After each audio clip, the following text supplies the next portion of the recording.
Alors ce sont les Bleus, si je vois bien, donc la France qui va donner les premiers coups de ce match.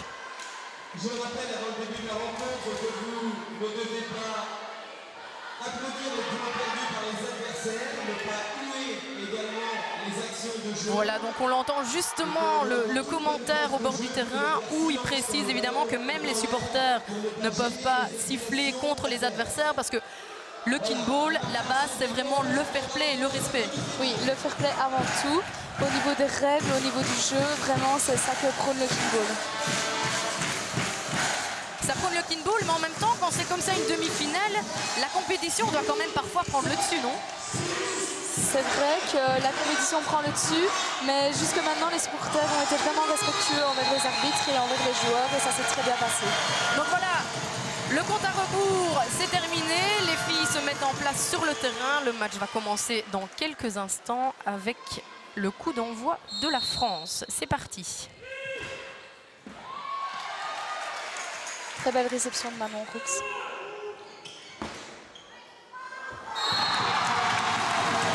C'est donc un premier point pour la Belgique, puisque elles ont dirigé le ballon pour l'équipe bleue, les Françaises qui ne l'ont pas rattrapé. Donc voilà, ça c'est une des règles du kinball. Quand on ne rattrape pas la balle, évidemment, c'est un point pour les deux équipes adverses. Non seulement la Belgique, mais également l'Espagne.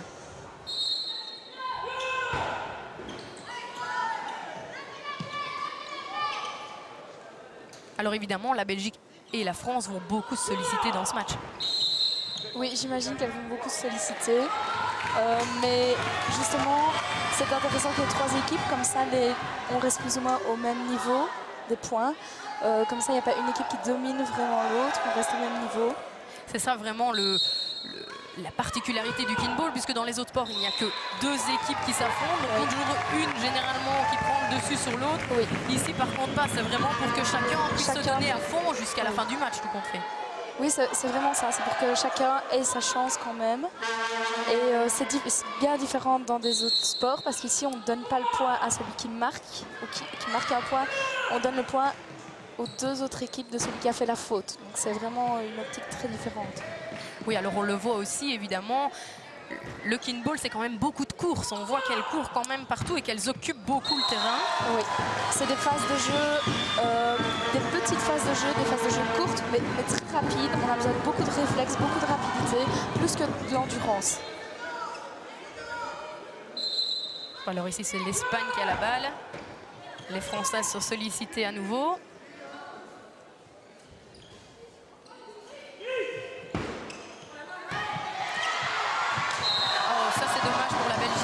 C'est dommage parce que Manon Roux fait une très belle glissade, mais voilà, c'était pas suffisant. Oui, parce qu'évidemment, si on touche la balle et qu'elle sort, après, c'est une faute. C'est une extérieure pour l'équipe qui a touché la balle. Donc ici, pour la Belgique.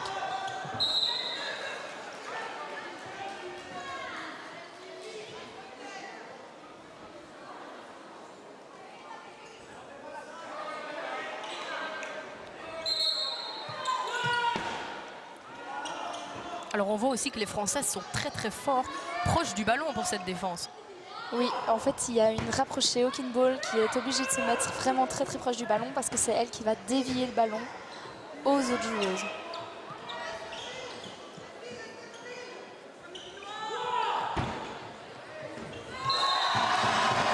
Voilà, donc la France vient de faire perdre un point à l'équipe d'Espagne. Donc la Belgique, évidemment, marque aussi un point, même si elle n'est pas directement impliquée dans l'action. C'est ainsi que fonctionne le kinball, comme nous vous l'expliquions tout à l'heure.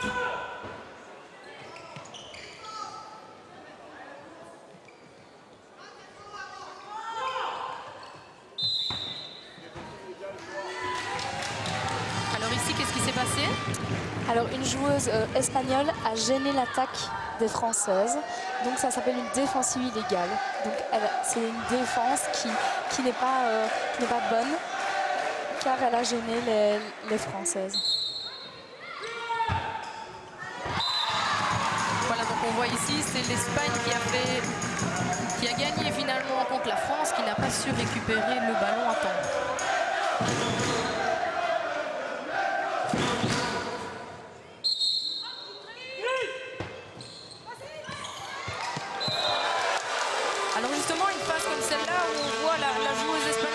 qui gêne un peu la joueuse belge. Ça Là, c'est vraiment à l'appréciation de l'arbitre. C'est l'arbitre qui doit bien regarder.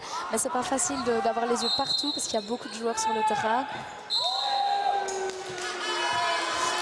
Ici, Morgane, elle pousse la balle vers le sol, comme on l'a montré dans la vidéo de début. Elle n'a pas le droit de pousser la balle. Mais ce qu'on fait, c'est qu'on pousse la balle pour que la joueuse adverse soit mise en difficulté. Alors ici, on voit un magnifique point évidemment de la Belgique. Les supporters s'enflamment un peu.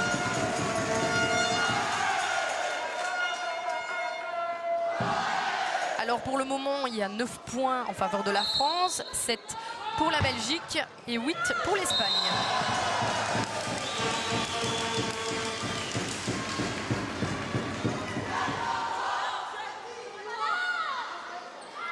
Alors ici on voit les joueuses espagnoles qui demandent un temps mort à leur équipe, qui est d'ailleurs accepté.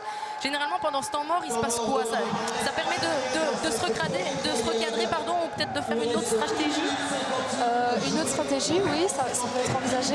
Mais maintenant c'est la coach ou le coach, c'est l'entraîneur qui remotive ses joueuses souvent, ou qui leur donne quelques petits conseils pour la suite, ou c'est la capitaine qui prend la parole et qui encourage ses joueuses. Oui, parce que y a-t-il une règle par rapport à ces temps morts? On peut en prendre quand on veut ou il y en a certains, c'est assez... On ne peut pas en prendre quand on veut, ça dépend aussi de l'état d'avancement du match, du temps qui reste dans les périodes. Donc voilà, je crois que chaque pays a droit à un quota de temps mort.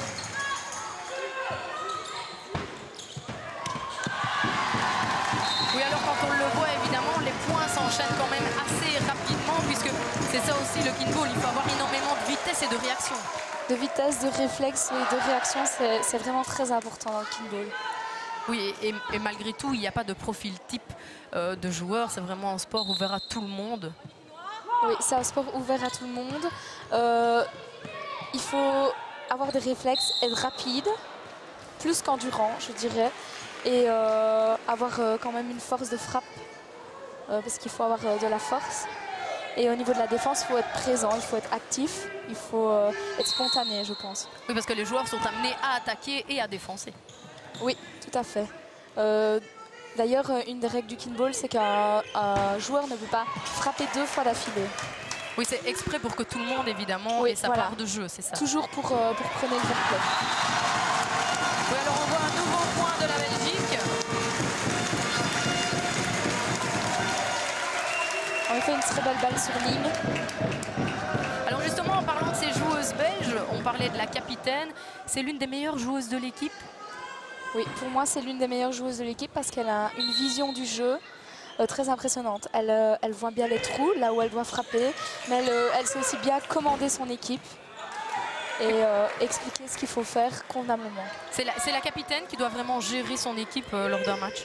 En Belgique, en tout cas, c'est en effet la capitaine qui gère vraiment grâce au conseil de la coach. Elle explique la tactique au moment du jeu. Elle explique, elle encourage aussi ses joueuses. Elle les motive et c'est très important. Alors ici, c'est un nouveau temps mort et on l'a vu juste avant. Une nouvelle faute, c'était le manque de contact puisque tous les joueurs sont obligés de toucher le ballon. Oui, en effet, tous les joueurs sont obligés de toucher le ballon. Donc les arbitres doivent être très attentifs, très proches du ballon pour voir si tous les joueurs touchent bien le ballon au moment de la frappe. Quand la balle part, les 4 joueurs doivent toucher le ballon. Oui, alors ici, on le voit pendant ce match, c'est la première fois que la France est mise en difficulté. Oui. C'est d'ailleurs pour ça qu'elle a demandé un temps mort pour essayer de se recadrer. Oui. Voilà, très belle glissade de la capitaine, Wendy Martin, qui fait une très belle réception. Et c'est vrai que quand on voit ce genre de glissade, le sol ici, au hall du Père à Pepinster, est très adapté évidemment pour cette Coupe du Monde. Ah oui, tout à fait, le sol est très glissant et c'est vraiment très facile de glisser. Alors ici, une faute directe des Françaises qui ont lancé la balle à l'extérieur. Oui, en effet. Si la balle dépasse la ligne, c'est une faute. Maintenant, la balle peut retomber juste sur la ligne. Et ça, c'est accepté. Oui, donc si vous ne l'avez pas vu, évidemment, les limites du terrain sont la ligne rouge. Je rappelle que le terrain fait 21 mètres 40 sur 21 mètres 40. Donc c'est quand même une surface assez large pour les joueuses, évidemment, à couvrir, étant donné qu'elles ne sont que 4 finalement pour couvrir tout ce terrain. Oui, bien sûr, on met des tactiques en place pour essayer de couvrir le maximum de zones de jeu. Alors justement, en parlant de tactique, la tactique de la Belgique pour ce match, c'est quoi? Je pense qu'elles vont essayer d'aller chercher la rapprocher. Donc, c'est-à-dire essayer de mettre en difficulté la rapprochée de l'équipe française et de taper effectivement entre les joueuses dans les trous.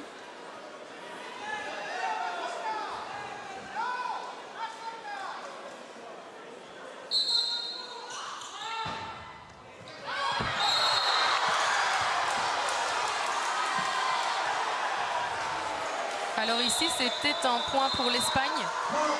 Oui, c'est un point pour l'Espagne. L'Espagne gagne la période et pour gagner un match de football, il faut avoir 3 périodes gagnantes. Oui, alors comme on le disait tout à l'heure, comme quoi l'outsider vient de gagner la première période. Donc voilà. On peut vraiment avoir des surprises à tout moment. Vraiment, justement grâce à ces 3 équipes et au fait que les points, ça se passe comme ça, on peut avoir vraiment des surprises. Et l'équipe qui, à la base, n'était pas en tête au début de la période, finit par gagner cette période. Et c'est ça qui donne aussi un peu de suspense dans le kickball. Voilà, donc le kickball, c'est tout ça à la fois. Et en plus, donc on le disait, il faut 3 périodes gagnantes. Donc le match peut aller très vite comme il peut évidemment durer.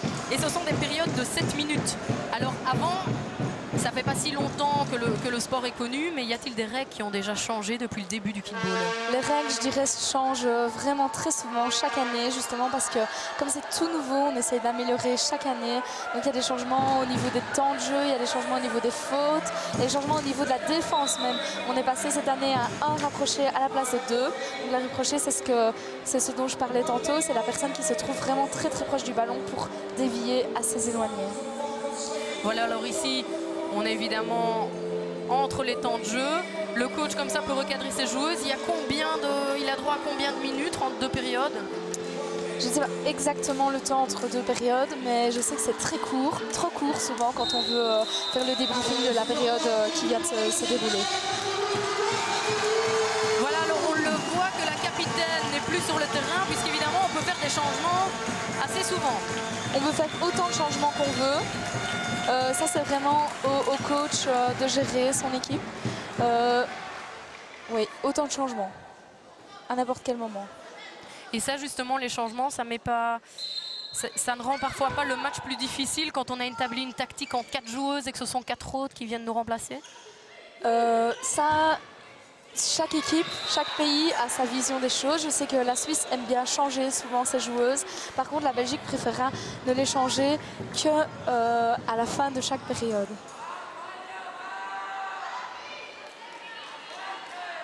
Oui, alors évidemment, avant chaque coup, on voit les joueuses parler entre elles. Parce qu'on parlait tout à l'heure, il y a du fair play, il y a du respect, mais il y a aussi évidemment beaucoup d'entraide. C'est vraiment un réel sport d'équipe. C'est un sport d'équipe. On est 4 sur le terrain, donc s'il y a une seule personne, une seule fille ici des 4 qui n'est pas dans son match ou qui n'est pas en forme, ça se ressent très fort au niveau de l'équipe. C'est vraiment du feeling, je vais dire, entre équipes, c'est très important.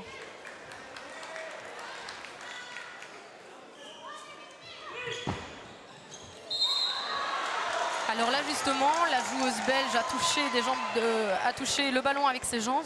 Il se passe quoi dans ces cas-là? Donc ici, si la joueuse belge ne l'avait pas touché, ça aurait été pente descendante des Espagnols. Mais comme la joueuse belge essaye d'éviter le ballon, mais le ballon la touche, c'est elle qui a fait une faute. Donc elle offre le point évidemment aux deux autres équipes. Elle offre le point, oui. Alors maintenant, on voit évidemment, étant donné que les Espagnols ont gagné la première période, la France et la Belgique essayent vraiment de les mettre en difficulté.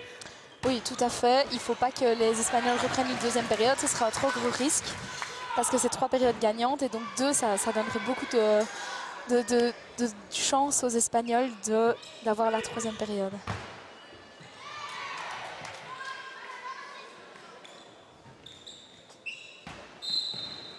Voilà, alors ici, qu'est-ce qui vient de se passer exactement? Les arbitres en discutent, mais voilà. Reprise de balle. Reprise de balle, c'est-à-dire quand les arbitres ne sont pas d'accord ou qu'ils n'ont pas vu la faute, ils recommencent le jeu. Un arbitre n'avait pas entendu l'appellation, l'autre l'a entendu, donc il a dit, voilà, moi j'ai entendu l'appellation, donc la faute a été annulée.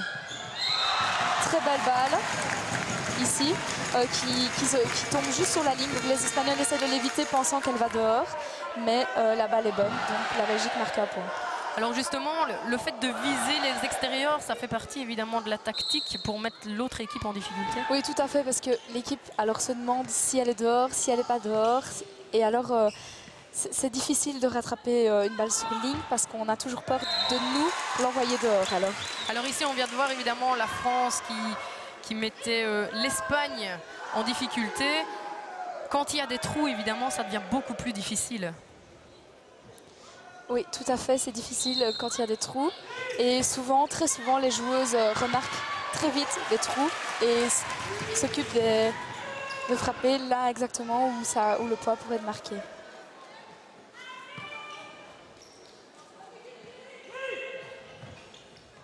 Voilà. La rapprochée, Nadège Corman a très bien réagi à la tactique mise en œuvre par les Français parce qu'elle s'est bougée pour ne pas leur empêcher de frapper. Oui, parce que si elle touche avant que les Françaises n'aient frappé, c'est une faute. C'est une défensive illégale, en effet, elle ne peut pas toucher. Elle ne peut pas gêner les Françaises dans leur attaque. Et alors comme ça, quand on met le ballon en place, on voit les joueuses parfois bouger pour établir une tactique. Elles ont un certain nombre de temps pour se mettre en place. Sur reprise, les joueuses ont 5 secondes pour faire leur appellation et leur frappe. Elles peuvent faire ce qu'elles veulent comme feinte pendant ces 5 secondes. Sur reprise, il y a aussi une distance qu'elles ne peuvent pas dépasser. Par contre, en match, la frappe doit se faire 10 secondes après la première réception. Oui, donc évidemment, c'est ce qui fait que le kinball est très très très rapide. Oui, en effet, c'est très rapide parce qu'on n'a pas le temps de faire beaucoup de choses en 10 secondes. Alors vous parliez tout à l'heure que les Belges avaient tendance à changer à la fin d'une période. Ici, on le voit qu'elles viennent de le réaliser maintenant. Et là, je pense que c'est parce que la coach a dû réaliser que son équipe, pour l'instant, n'était pas nécessairement dans son match. Donc, elle a changé. Oui, parce qu'évidemment, ça va tellement vite qu'il faut pouvoir réagir au quart de tour. D'ailleurs, il reste 2 minutes 45 de jeu. Et on voit que les points n'avancent pas tant que ça. C'est toujours très serré. Alors que tout à l'heure, les points avaient déjà quand même avancé évidemment plus rapidement. Donc ici, dans ces cas-là, ça veut dire que la défense est bonne. La défense est bonne ou l'attaque moins bonne. C'est une vision des choses. Mais je pense dans ce cas-ci que la défense est bonne. Autant chez les Français que chez les Belges et vraiment aussi chez les Espagnols.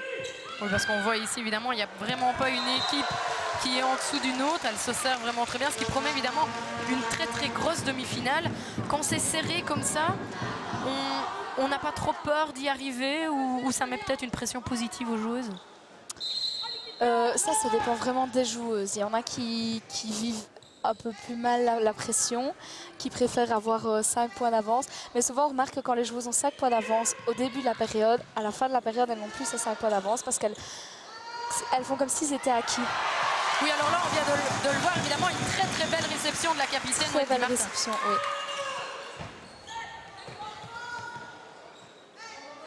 En effet, c'est déjà la 3e, je crois, réception que Wendy fait et elle est vraiment au top aujourd'hui.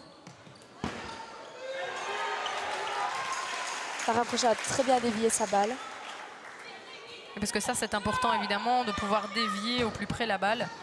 Tout à fait. C'est une équipe et sans la rapprocher, l'éloigné ne rattrape pas la balle. Et sans l'éloigné, la rapprochée a du mal à aller rechercher la balle. Alors, c'est une égalité parfaite pour le moment entre les 3 équipes. 6, 6 et 6. Alors là, par exemple, qu'est-ce qui vient de se passer? On a vu que l'une des joueuses françaises gênait la balle. Oui, en effet, l'Espagne a mis une tactique en œuvre pour gêner la rapprochée française. Et la rapprochée ne s'est pas bougée à temps du ballon. Et donc, elle a gêné l'attaque des Espagnols.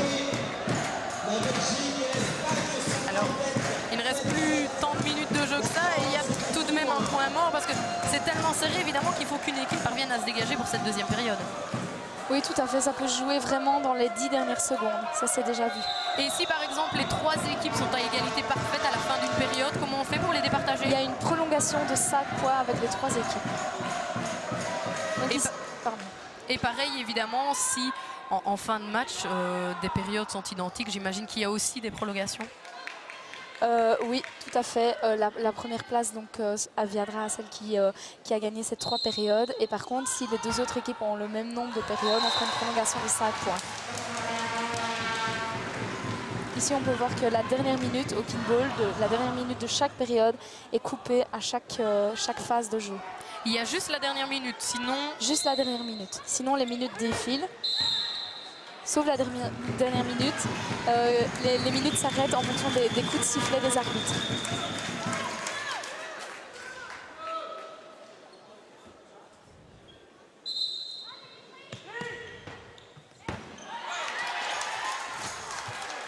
Alors pour le moment, évidemment, la Belgique est en tête, d'un tout petit point devant la France. Ce sont elles, je suppose, qui sont fort sollicitées. D'ailleurs, ici, la France a de nouveau fait une erreur. Je pense que c'est la Belgique, mais je crois que les arbitres sont en train d'en discuter. Ils ne sont pas tout à fait d'accord.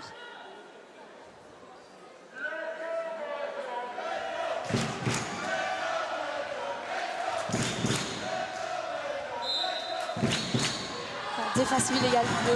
Donc vous avez bien raison, c'est les Françaises qui ont gêné l'attaque des Belges. Évidemment, un bon point pour la Belgique en cette fin de période. Tout à fait, oui, ça fait plaisir. Et puis ça permet d'avoir des points d'avance et de peut-être souffler un peu pour le reste.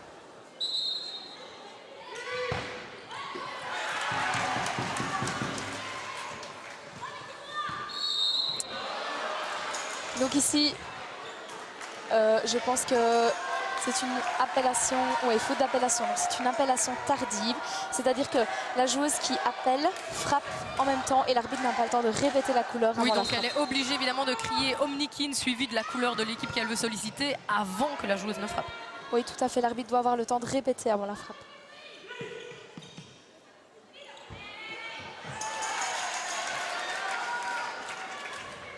Alors il ne reste que 20 secondes de jeu. Et la Belgique marque encore des points. Encore une fois, une très belle frappe de Wendy Martin, donc qui est vraiment dans son match aujourd'hui. Voilà un autre temps mort pris par la Belgique, c'est étonnant. Oui, mais c'est souvent élaborer une tactique pour garder ces points d'avance qui sont vraiment très importants pour gagner la période.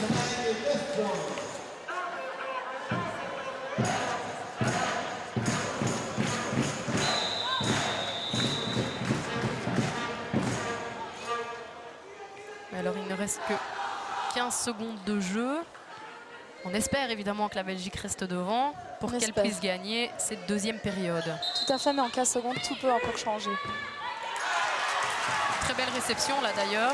Oui.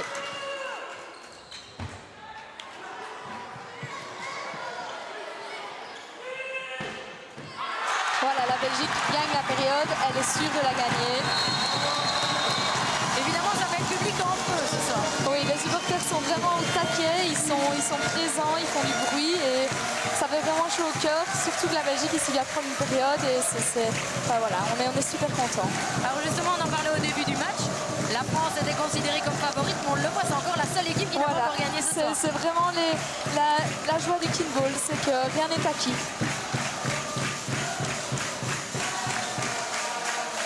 Alors vous qui avez déjà joué des Coupes du Monde, voir un tel public, ça vous étonne? Est-ce que, parce que j'imagine que ça vient seulement au fil des années. Oui, c'est vrai, mais chaque année on remarque qu'il y a de plus en plus de supporters. Donc on espère vraiment peut-être atteindre un nombre de supporters énorme d'ici quelques années. Mais franchement, je dois dire, j'ai participé à des coupes, j'ai été supporter des coupes et c'est la première fois qu'on a autant de supporters. Comme quoi les Belges savent mettre l'ambiance et sont présents. Et c'est plutôt un bon point pour le kickball évidemment et son succès. Tout à fait. Plus il y a de personnes qui viennent voir, plus il y a de gens qui découvrent le kickball. C'est vrai que la Belgique est un tout petit pays, donc il y a beaucoup de bouche à oreille. Et ça, c'est vraiment très important. Un petit pays, mais pourtant, et l'équipe homme et l'équipe dame font quand même partie des favorites au kickball. Même si c'est un petit pays, la Belgique reste une grande nation.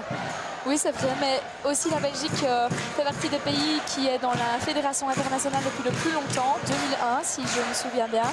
Et donc comme le Canada, comme le Japon, donc on a eu le temps d'expérimenter tout ça et les deux équipes belges ont beaucoup d'expérience. Alors voilà, la troisième période va commencer. Donc je vous le rappelle, l'Espagne a gagné la première et la Belgique vient tout juste de gagner la deuxième. Évidemment, c'est un bon point pour la Belgique afin d'atteindre, si possible, la finale de demain qui était d'ailleurs l'objectif de l'équipe. Voilà, la Française ici vient de mettre un point et Charlotte a essayé de glisser, ce qui était une bonne glissade, mais malheureusement c'était un peu trop tard. Alors justement, au kinball, on voit souvent ce genre de glissade. Le parquet ici, ça va, mais quand on doit jouer sur un sol plus dur, il doit avoir des blessures. Il y a des blessures, bien sûr. Chaque entraînement, je pense qu'on rentre avec des coups, des brûlures. Mais ça, c'est le kinball et c'est le métier qui rentre. Et voilà, on fait avec. On s'adapte aux différents sols. Et voilà. Donc évidemment, à tous ceux qui diraient que le kinball n'est pas un sport, cela prouve que c'en est un, et parfois même plus douloureux qu'un autre. Oui, je dirais qu'il faut être courageux et ne pas se plaindre parce que c'est comme ça.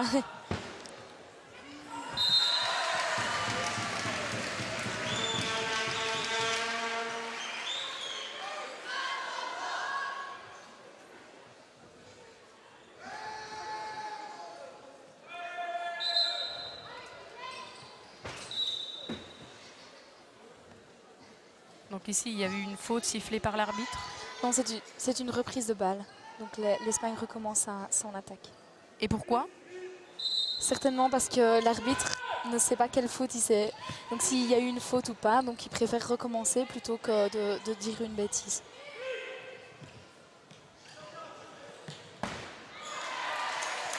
Très belle défense de Nadège.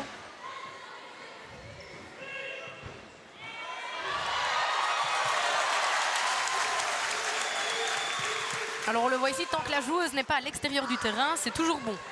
Elle peut être à l'extérieur du terrain tant qu'elle garde vraiment une partie à l'intérieur. C'est-à-dire elle peut laisser une main, elle peut laisser un pied, elle peut laisser un genou.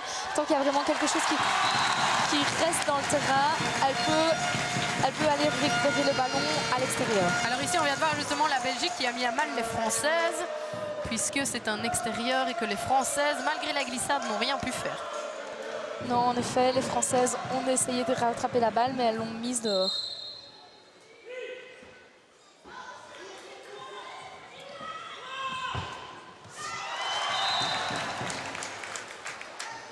Donc ici, les arbitres discutent. Voilà. Donc les arbitres estiment que la Française n'a pas touché la balle et donc c'est une pente descendante de la part des gris. Parce que la trajectoire de la balle est descendante. Oui, quand c'est comme ça, c'est vraiment l'appréciation de l'arbitre. Parfois, ça tient vraiment à pas grand-chose. Oui, ça tient vraiment souvent à pas grand-chose et c'est pour ça qu'arbitre au kinball, c'est vraiment difficile. Alors, très belle réception de la Française, qui était d'ailleurs oui. limite, mais bonne. Alors là aussi, il y avait un trou énorme pour la Belgique. Je pense que Nadège ici a anticipé, ce qui ne doit jamais se faire au kinball. Il faut toujours rester à sa place parce que la balle peut partir n'importe où. Et donc voilà, ça a mis en difficulté son éloigné qui n'a pas su aller la rechercher par après.